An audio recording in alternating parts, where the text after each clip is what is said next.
This is the Art Marketing Minute with Eric Rhodes, author of the Amazon best-selling book, Make More Money Selling Your Art. In the Marketing Minute, we answer your questions to help your art career. Brought to you by artmarketing.com, the place to go to learn more about marketing. Now, here's your host, Art Magazine publisher, Eric Rhodes. Thank you, Jim Kipping, and thank you for joining us today. I am here. My goal is to eliminate the idea of the starving artist. So let's get right to today's questions. Here's a question from Al Harris in Wichita, Kansas, who asks, is there a way to use a conferencing program like Zoom or Google Hangouts to help sell my art? I think they closed down Google Hangouts, did they not? They came up with a new name or they changed it or something. A platform like Zoom. Well, anything is possible, and if you come up with something, let me know. I think the problem that I would see with this is that, first off, I'm not sure there's a compelling reason that you can get a bunch of collectors together if you're thinking about collectors together. Now, you could send out an email blast or something. You could say, listen, I'm going to hold a special sale on Zoom, trying to raise a little money for this time of year, or, I'm just going to hold a special sale.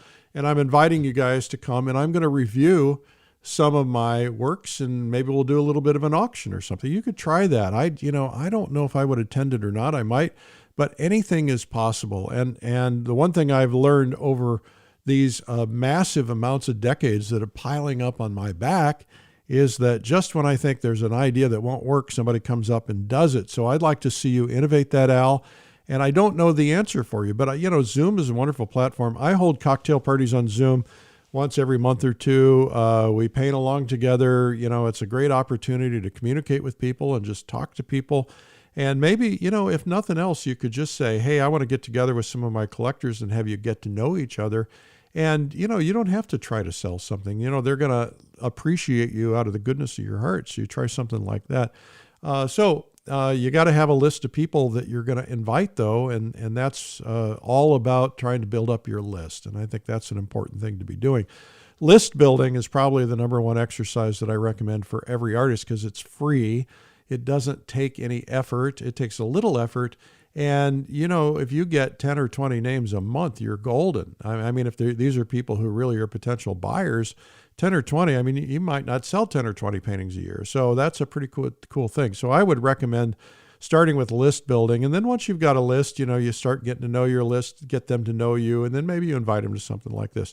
Here's a question from Tom Florence in Atlanta. It would be cool if it was Tom Florence in Florence, wouldn't it? Anyway, I digress. Tom Florence in Atlanta, Georgia asks, when do you know it's time to copyright your art? Well, I am not a lawyer, and if you scroll back, and I can't remember the name, but if you scroll back a year or so, maybe 2 years ago, there's a copyright attorney that I interviewed on the podcast, and it says that it's about copyright, and that would be a good thing to do. I don't want to give legal advice, but I will tell you this, that most of the artists that I know will put a copyright signal on the front of their paintings. Not all of them. But at least if not there on the back of the painting, I have a rubber stamp, if you will, that basically, I don't know if I could pull it out of the drawer now, but yeah, I'll try it. Where is it? All right. Yeah, I got it right here. Okay, so I have this rubber stamp. I got to get it updated because it says 2020. But it says, be Eric Rhodes, artist, copyright 2020, all rights reserved. BeEricRhodes.com or EricRhodes.com. Now, the reason I do that is I stamp the back, and I kind of want to put people on notice that all rights are reserved. In other words, they can't, just because they own my painting doesn't mean they can reproduce it. And if I have that on there, that's a really good starting point. Now, you can go through a process of copyrighting each individual painting, and you can do that online, and there's a fee associated with it. A lot of people do it. A lot of people don't do it. The question is, what are you trying to prevent? And I think what you're trying to prevent is somebody lifting your image and making money on it by selling it on calendars or other such things. Now, the reality is that protecting a copyright can be expensive. Getting a good copyright attorney can be expensive, but it can pay volumes in protecting you down the road.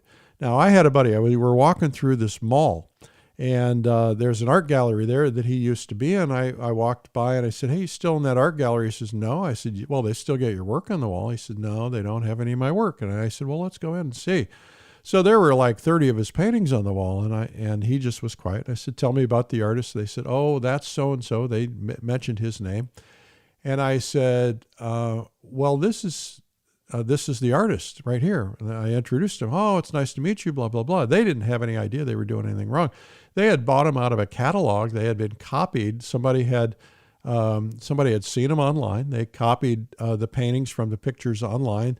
They signed his name to them, but they sell them in a catalog. So you can buy any of these paintings, and they're quote unquote originals. Well, he had no idea that, of course, so he was kind of stuck. And so that becomes a problem when there are countries that are not upholding copyrights. And that's a whole nother issue. You know, some people have been successful in fighting that. Some people have not. I think the question is, what's the likelihood of somebody copying one of your images? And you have to decide from there. But I do put a copyright on every one of my paintings. I sometimes I sign the front and put, a C and the year and my signature, but a lot of galleries don't want the year on the front of the painting because if the painting doesn't sell, they don't want it to appear old. So you're going to have to make that decision. Anyway, that's my thoughts on copyrights. Well, this has been the Art Marketing Minute with me, Eric Rhodes. My goal in life is to eliminate the idea of the starving artist and to help your dreams actually come true. So if you want to submit questions, simply email eric@artmarketing.com. And to learn more about marketing ideas, you can visit artmarketing.com. Thanks for listening.